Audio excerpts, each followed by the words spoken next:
I'm pretty confident that you know who I'm talking about, so I'm going to quickly introduce her. I'm going to introduce her.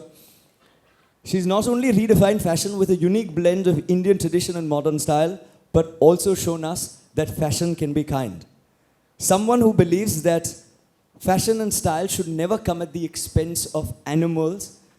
She's somebody who understands that true elegance lies in compassion.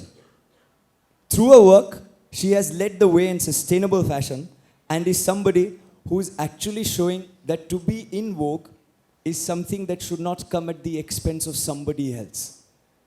It gives me great pleasure, pride and privilege to be able to welcome the founder of the House of Anita Dongre, a long-time champion and advocate for women empowerment, for sustainability, and also for this organization that is I.I.M.U.N and young people. Ladies and gentlemen, boys and girls, please join me as I welcome Anita Dongre. खोलो खोलो दरवाजे पर्दे करो किनारे खूंटे से बंदी है हवा मिल के छुड़ाओ सारे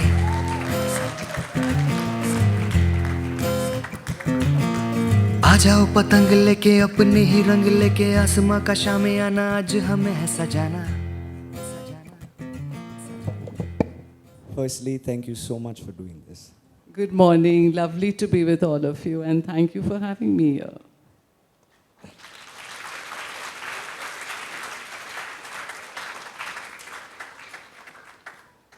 You know, I must start at the outset clarifying that she runs so many brands and so many businesses and also is in charge of so many things that to be able to find time in her schedule is extremely difficult, like Snehal will tell you. And to be able to yet come here and talk to school children, I think it just shows how much you believe in young people and the power that young people have in order to transform our country and the world. So thank you for doing that. Thank you. Yeah, you truly have the power, guys. But The future is in your hands. can I start with your journey? And in your journey, you know, you started only with 2 sewing machines. Now you run an internationally renowned brand. All big groups that have been made in luxury, whether it be the Oberoi group, whether it be yours, come from founders who necessarily didn't have the most luxurious backgrounds. They've had humble stories as well. But a lot of teachers across the country, and even perhaps a few in Bombay and in metropolitan cities, believe that luxury businesses, whether it be fashion, hospitality, etc., are all to do with rich people's children's academic interests and pursuits. What is your take on this? No, it's not true at all. I'm proof of the same. I come from a simple middle-class family. I've grown up in Bandra. But ever since I was 15 years old, which is, I think, are there any 15-year-olds here? Lots of 15-year-olds, great. So I was in grade 10 and I realized that I want to be a fashion designer. I'm really lucky I realized so early. I come from a family, we were 6 kids. I was the first girl in my family to ever start working after I finished college. My parents opposed the idea of me going to work because I come from an extremely traditional Sindhi family where girls did not work. Nobody from any luxury background in the family, but I just had this passion for design, and I think I really learned luxury and how to design for the rich, the famous, the wealthy along the way. I've always been a student all my life, and I say this to my teams at work also, that you never stop learning, you have to constantly keep learning. I still remember, Rishabh, on the last day of college when I finished my last exams, because I did 2 degrees together. I did my fashion design and I did my commerce from NM. And when I finished my last board exams for the BCom degree, and I said, I am done, I am free. This is it, I'm never going back to books again, I'm never studying, I'm a free bird. Little did I realize that the actual responsibility had then begun. So please cherish your school and your college days. They'll never come back because those are truly days of freedom. I think later on in life, when you start working, you realize that your responsibilities are so much. You can't just ever give up and say that, you know, today is the last day of my exam, that's it, I'm done, I'm on holiday now forever. I think you have to keep learning, and the day you stop learning, you stop growing. And in life, you get an exam every day. It's literally every day as a leader, as a promoter who runs a company. I think I face an exam every day in my life because every day I have to take decisions. Every day I have to use my intellect to think, what am I doing? Am I doing this correctly? Am I not doing this correctly? I have to keep upgrading my skills. I have to keep learning. I was doing a little workshop yesterday with my IT head because there's so much happening in tech. And I think it's important even for fashion designers to understand what's happening in the world of tech. We use a lot of software in our business. So I think the learning never stops.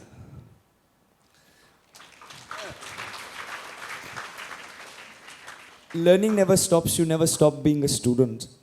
But, you spoke about supportive ecosystems. You spoke about how sometimes you don't have necessarily the support from home.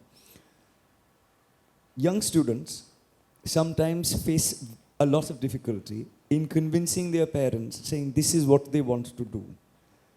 Apart from showing them Three Idiots, the movie, the idea as to how young people should be able to convince their families that an unconventional field could also lead to a career choice, given the fact that there are plethora of options that exist today, which did not exist 10 or even 15 years ago. So how do you think they should go about convincing their parents? I think today's times, in fact, I don't know, but I think times are changing. Today, the young are getting encouraged to follow alternate professions. I think gone are the days when parents wanted you to either be a doctor, engineer, lawyer. Today, alternate professions are being,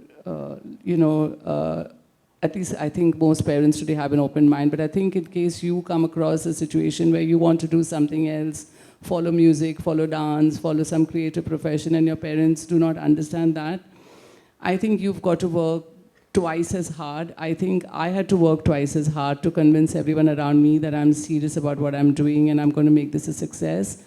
So I think nothing will replace hard work. So you just got to work twice as hard to convince everyone around you that this is what I believe in and this is what I want to do and this is what I'm going to succeed at. So continue working hard in order to convince your parents and show them this clip. But again, Rishabh, I think if you follow your passion, then it doesn't seem like hard work. So I think first of all, everybody here in this room has to, I hope and I pray that you find your passion as soon as you can. Until you find that passion, don't give up. Keep looking, keep trying alternate stuff, keep doing small internships, keep reading about what you can do, what you can do till you find your passion. And once you find your passion, I think hard work will just follow because then it doesn't seem like hard work. You're just doing what you love. Very true. Work doesn't seem work when it's something that you're passionate about.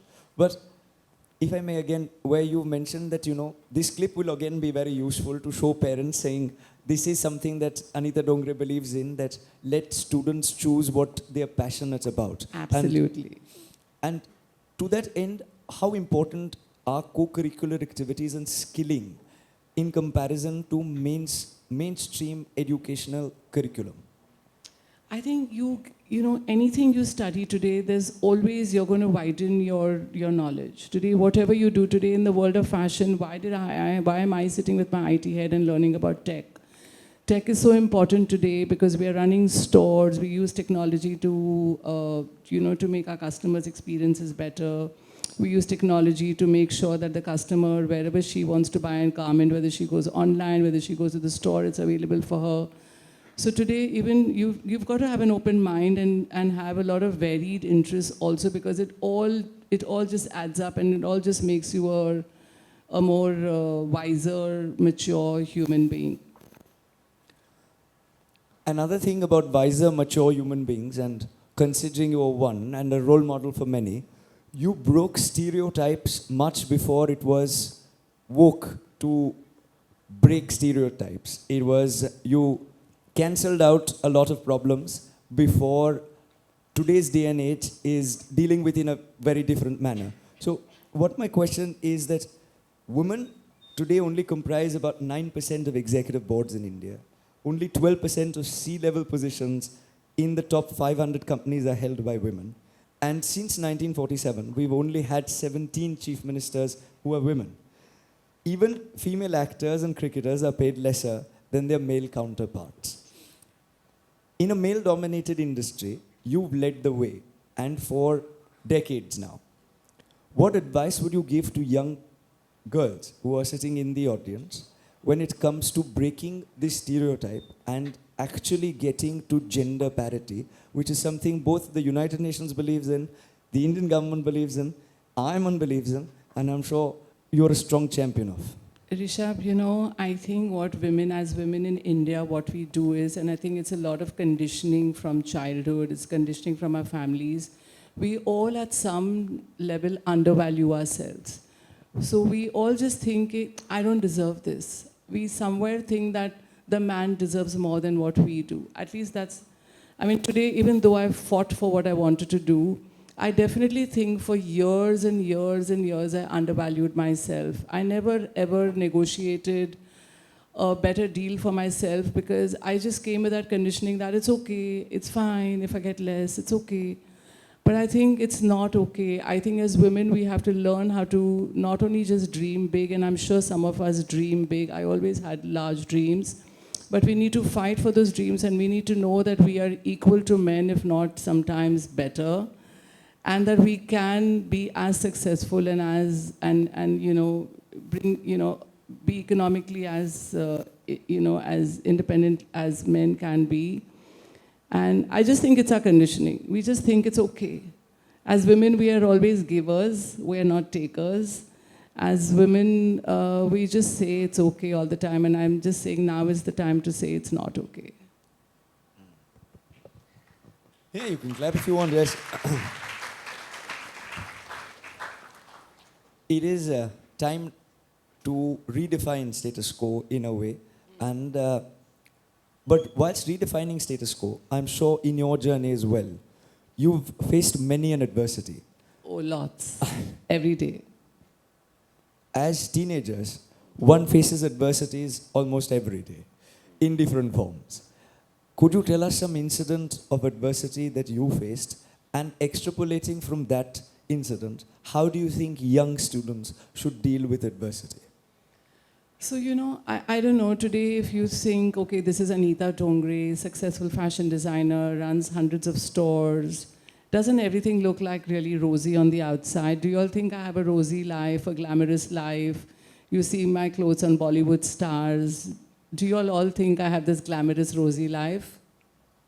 I want to know from you all. It's, you know, my life, if I tell you, I think all successful people have to be very, very hardworking. The glamour just looks, it's from the outside. It's barely 2% of, you know, the 100% of the time we spend at work. I wake up at 5 a.m. By 6:30 a.m. I do my workout for an hour. I'm in office by 9:30, 10 a.m. I work the whole day. I come back, I'm working. It's emails, it's designing, it's dealing with people, it's dealing with challenges every single day. There are days when I've had challenges where I've almost wanted to give up. I remember years and years ago, Rishabh, I did a fashion show, and the fashion show wasn't well received because for us designers, every collection we present, it's like you get judged by critics on how the collection was, you get written about, the press writes about you. And okay, it wasn't one of my best collections. This was about, I think, 20 years ago.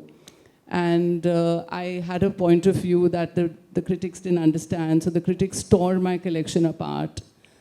I wept that night. I went home and I said, this is it, you know, they're all writing me off. I don't think I can continue. I don't think I want to be a designer. They all think I'm so bad. But you wake up in the morning and you realize that you have it in you, you can do better, and you go, you work hard, and you go back and you make it happen. So adversities happen all the time. There have been so many adversities. Sometimes it could be you've run out of finances to make your new collection. Sometimes you get a great opportunity and something goes wrong. So I think problems when you run a business happen all the time. You have to have strength in yourself and learn how to overcome challenges and problems. And problems will always come. If any of you think today that even though you follow your passion, your life will be a rosy, smooth path, it's not going to be there. We have to all learn how to deal with challenges. Challenges are a part of life.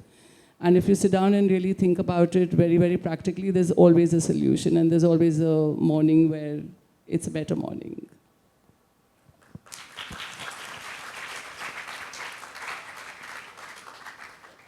don't get bogged down. Every adversity is an opportunity. Yeah, you learn from all your challenges that life throws at you. You just, yeah, like I said, you become wiser. Wisdom dawns then. And that comes with time and experiences. And I think that's the whole journey of life, right? Like I said to somebody the other day, I said, definitely God made my life really interesting. There's so much drama every day, every week in my life. It's certainly not a boring life. And it's an exciting life, and it's an exciting time to be in fashion, I'm sure. Very exciting, very challenging and very exciting. Fashion in India is rapidly evolving. And one of the things that I am on, and I don't speak much about fashion because mine is a very minimalist approach, is what I would like to believe. I love the minimalist approach.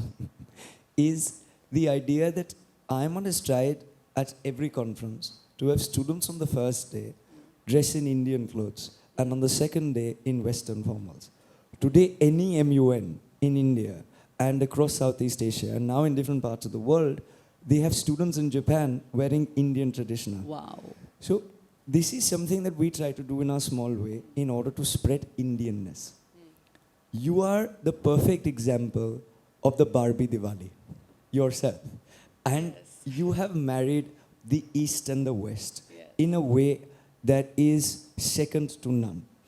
My question is that what advice would you give young fashion enthusiasts who want to express themselves while honoring their roots? How can they be both and global, they say? I think today is the time to celebrate our Indianness. We've all looked to the West so much, and we've always thought that the West leads with fashion, but I think today the world is looking at the East. Today the world is looking at India. Today, as an Indian fashion designer, I've been the first one to go 7 years ago and open a store in New York, that too in Soho, in one of the the best fashion destinations. We've opened in New York. We went to Dubai. We, in fact, just opened our second store in Dubai yesterday. Thank you. So that is 3 international stores. Our next store is opening in LA in March. And I think it's just a great, great time to be an Indian because the rich history and the legacy we have of textiles, of fashion, there's no other country in the world who has what we have. I always say I'm blessed to be born in India and being a fashion designer because even for me, one lifetime will be less to explore everything that we have in India. Every state has its own weaves, every state has its own textiles. There's just so much you can do over here. The craft and the textile legacy we have needs to be celebrated. There's so much work for any of you here in this room today who wants to be a fashion designer. It's truly, truly an exciting time. And I hope somebody from you becomes the next Anita Dongre.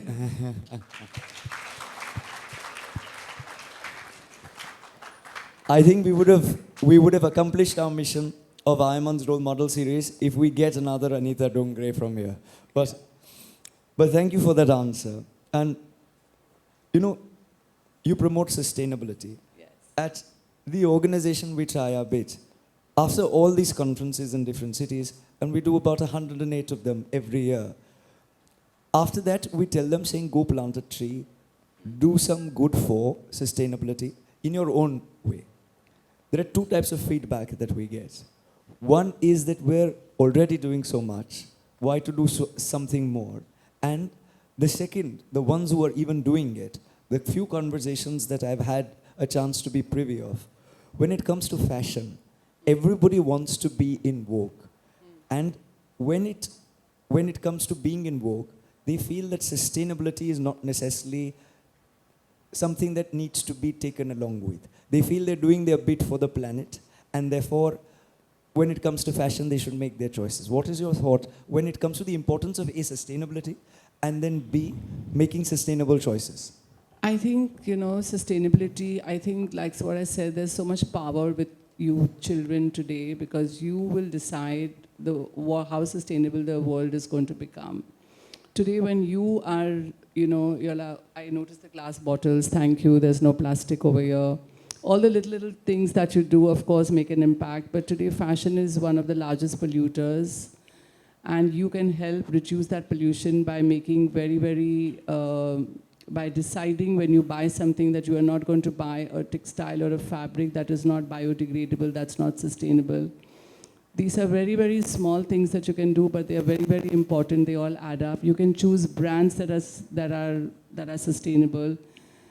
You can read up about brands. You can read up about what fabric are they using, and you can make those very, very wise choices. And there's a lot you can do in promoting and encouraging brands who are creating sustainable fashion by just supporting them and buying them and wearing them. And I think today fashion plays a very, very large role, and you as a consumer have the power to dictate which brands do well and which don't.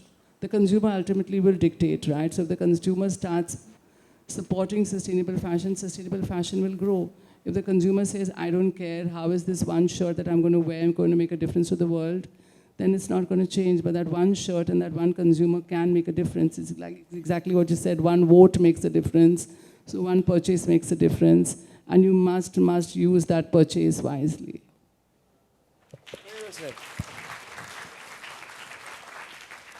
One vote makes a difference, one purchase makes a difference. That is the Instagram reel that will go viral, I'm sure.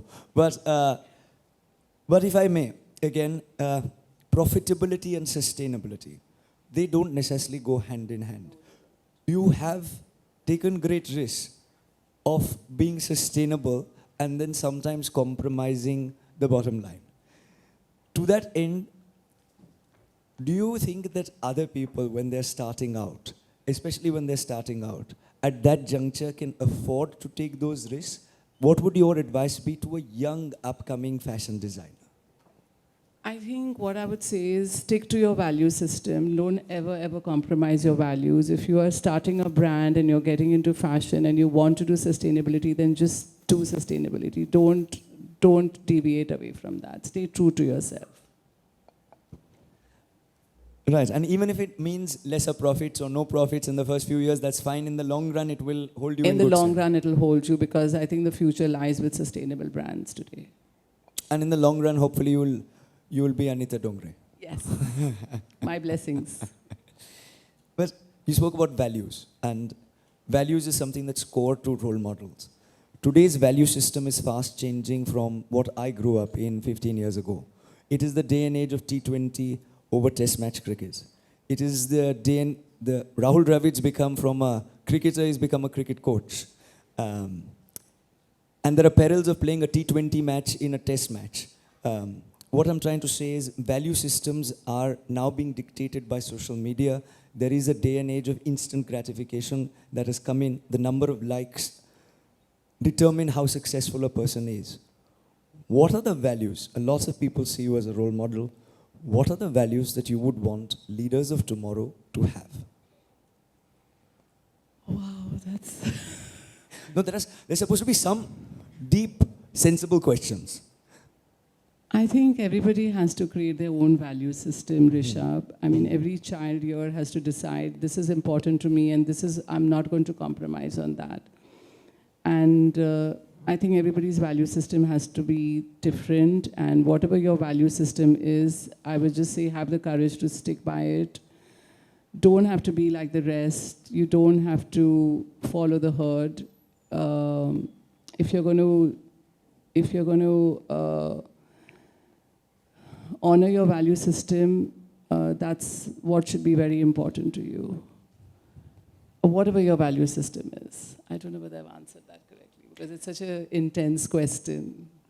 No, I had to ask one intense question. I'm no Barkha Dutt, but we try.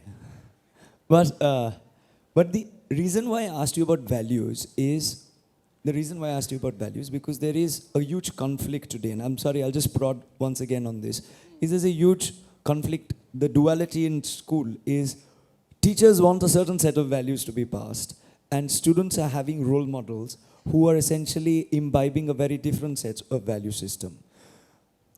I will rephrase that question and ask you perhaps in this way. How would you tell young people to choose their role models? What should... Oh my God, I was just about to say, Rishabh, choose your role models wisely. Some telepathy. Yeah, just I think choose your role models wisely because you've just got to become smart at recognizing what your role models stand for. Are they walking the talk? So choose your role models wisely. Look through the fluff. Look through the fluff and look through Instagram.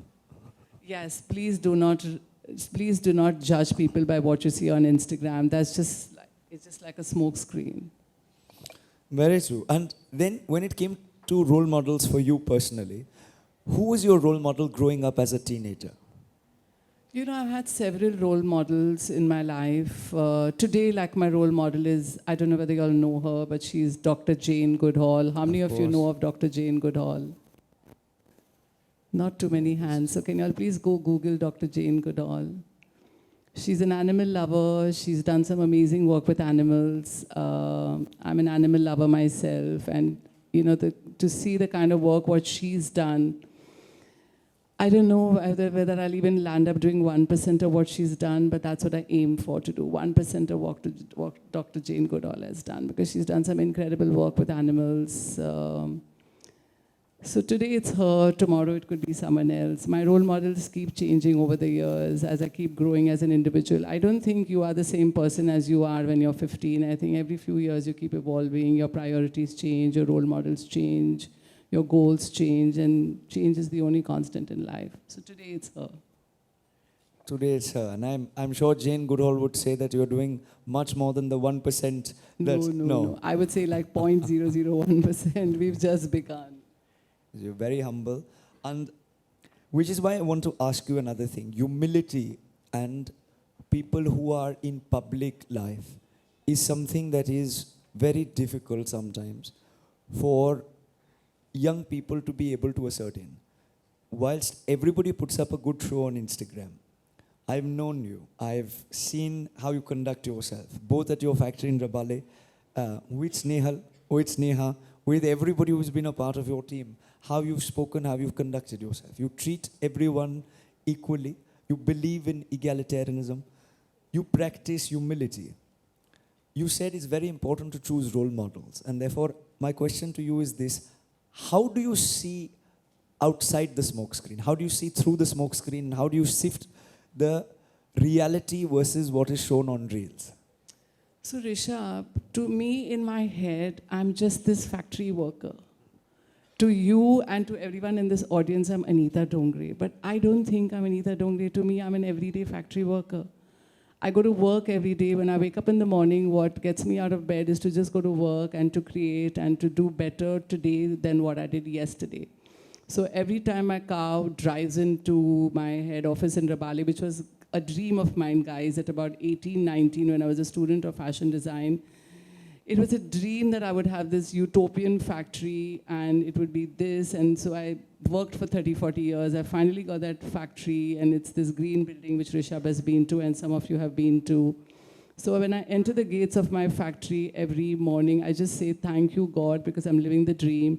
And that's it. And after that, I forget. I enter that place, and then I'm just a worker like everybody else. I work with 500, 600 people. And the only focus is work and what can we do today that we did better, and that's it.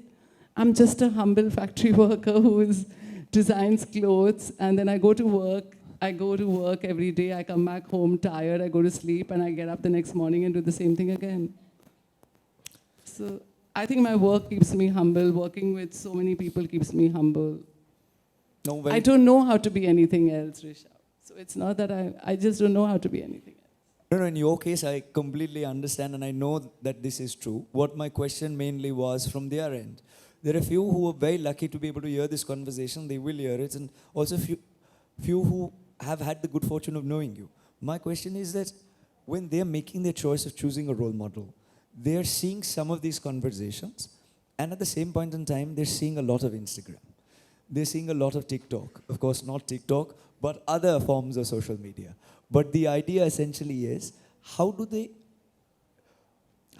they able to tell, saying that this is a person that I should follow, basis just one social media reel, which is what is happening. And therefore, it becomes very difficult in order for young people to choose the right role model, is what I felt in the last few years. I think today, if you want to be a content creator, then of course you go on Instagram and you look for your role model as a content creator on Instagram. But if you want to join any other profession, then I think you just got to devote yourself to your profession and to your work, and you got to go in every day and just do better than what you did yesterday, and you've got to become an expert in whatever you do, because Instagram is not going to make you unless you're a content creator, then you spend that time on Instagram and then you'll become an expert at that. So it all depends on what you want to do. But your work has to come first. Everything else is second. Everything else is second. And to that end, if I may ask you this question, how good and how important is social media when it comes to school? Because in school, this has happened many a time, that people start dispensing financial advice before clearing chartered accountancy. People are now giving all sorts of... Oh yes, there are so many experts who know it all. Don't believe everything you watch on a video or on a social media channel. And this is essentially what is happening to a younger generation. Everybody's becoming a guru on Instagram. Everybody knows it all. And they say it with so much conviction that you can actually believe it, and then you've got to tell yourself, no, this is Instagram, I do not have to believe this. And whether it's medical advice, diet advice, I see this most absurd things. Like I saw a video the other day before yesterday, and I saw it in the morning, and I was eating my toast for breakfast, and this dietitian comes on a very popular podcast and says, so do you know how much sugar you're eating every day? You think you're not eating sugar, but do you know there's sugar in bread? And I'm watching that, and I'm like, oh my God, I've just had a sandwich, and you suddenly feel so guilty for eating that toast of bread. And you just realize that these momentary reels that come on Instagram are so misleading, because it's just a 1-minute conversation taken from a larger conversation. Please don't believe social media, for heaven's sake, don't. And also the academic importance of completing degrees and then dispensing advice. Today, when you dispense advice, at that juncture, you're dispensing advice basis decades of work in fashion. You're an authority when it comes to fashion. The problem that I face is when it comes to social media, and this is more the team and less the students, but all the ones in the black t-shirts, but is when I talk to them, they say, so-and-so content creator is my favorite. And I said, that's great.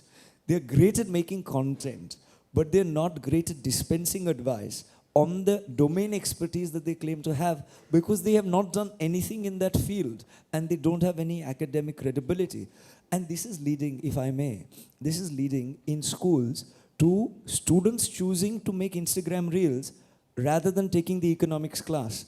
And that is why my question to you is this, because there will be educators who will be watching this, school administrators. It is a less popular question for students, but something. What is it that school administrators and principals can do to stop this from happening in institutions? Because they have control, or they have an ability to shape students for only 8 hours of a day. The remaining 16, they are in a different atmosphere. I think, when you watch something on Instagram, especially if it's an influencer and a content creator, you have to just remember that that video is probably what she has labored for hours all day, and you're seeing it for that 1 minute, and you think she's leading that glamorous life, or you think that that's what her day is all about. That's just content that she's marketing to you, or he's marketing to you. You've got to take that with a huge pinch of salt. You've got to follow your profession. You have to become an expert at what you do. So missing that economics class, or whatever you're studying is, and focusing on reels is not going to get you anywhere, unless you want to become a content creator, like I said. So you need to realize that Instagram can be used partially. I curtail my time on Instagram. It gets limited to about 20 minutes a day, that's it, where I just do my little bit of research and see what's happening on all our accounts. So you have to be disciplined about the time you spend on social media, because you can just spend hours and then you're just wasting your life away. And it's a short life, guys, just remember that. When I was a student at 15, I thought, oh my God, it's a long life, and every dream of mine I'm going to achieve by the time I turn 60. Today I'm 61, and I feel I've got so many dreams that I've still not even started work on. So life is really short, and spending hours scrolling on Instagram is just whiling your life away. So don't do that.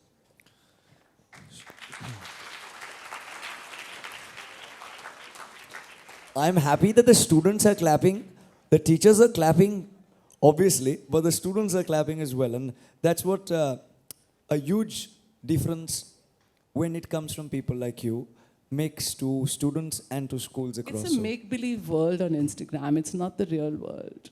It's so make-believe. Because this is not a very serious conversation, apart from the 2-3 serious questions that I've had, and because I take inspiration from a talk show host, the end is a small rapid fire. Before we open it up to a few questions from the audience, if you may, is a small rapid fire. We don't have a very big hamper, but we have a small hamper and a lot of smiles. What is the first thought that comes when I say the following words? When I say Indian fashion industry? Dynamic. When I say sustainability? Must do. Traditional craftsmanship? A treasure. Globalization? Must do. Favorite food? Favorite food? Curry chawal. I thought it'd be toast. Curry, Sindhi curry rice. When I say downtime? Do nothing. So downtime for me is nothing, meaning just nothing. Just stare at the sky, stare at the ceiling, sit in the balcony, look at the sea, look at the birds, go to a farmhouse, do nothing. I think everybody in this room should practice doing nothing. It's very good to do nothing.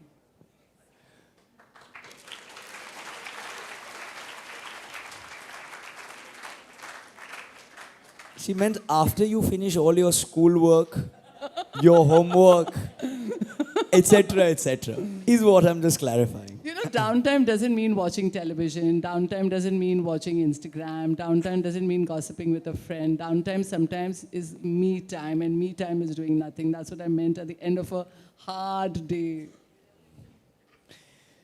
When I say one book that you would like to recommend to everybody to read?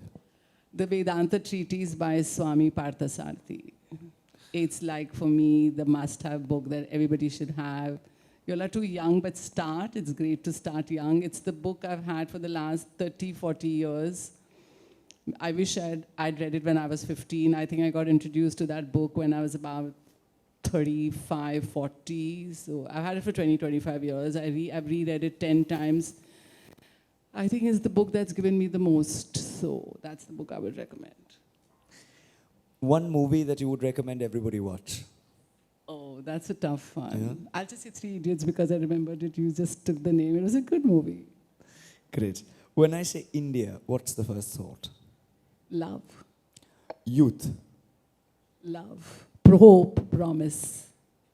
And the last one is the most important one. When I say I.I.M.U.N, what's the first thought that comes? Hope again. So much hope with the young. So much that you all can do, guys. So much rights on you all. Too much. Is that making you all feel too responsible? But so much. I really believe in the power of youth because you all can make the change. You all can bring about so much change for the country, for the world. I must say, you spoke about Advaita Vedanta, and I'm yet a student and yet learning every day. But in that there is a phrase which says, Sankalpa Vikalpa Atmakam Manaha, which is the brain goes left and right and it's very difficult to keep it focused. What you spoke about nothingness is so very important from the perspective of Advaita Vedanta and also from what Jean-Paul Sartre in the French philosophy also believe in, saying that there needs to be a moment of nothingness. You are truly, like I said earlier, the best of the West meeting the East and a great example for young people to follow.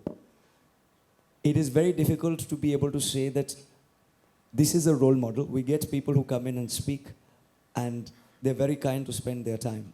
But from the plethora of luminaries who come in and speak, and 34,000 have spoken till now, I can safely say, if there are a few who we could call role models, there is one who's sitting in front of you who is perhaps one of the best role models in the country today. Ladies and gentlemen, boys and girls, Anita Dongre. Thank you. Thank you so much, and I wish you all the best in whatever you do in your lives, and just all the best, and lots of love and lots of luck and lots of hard work.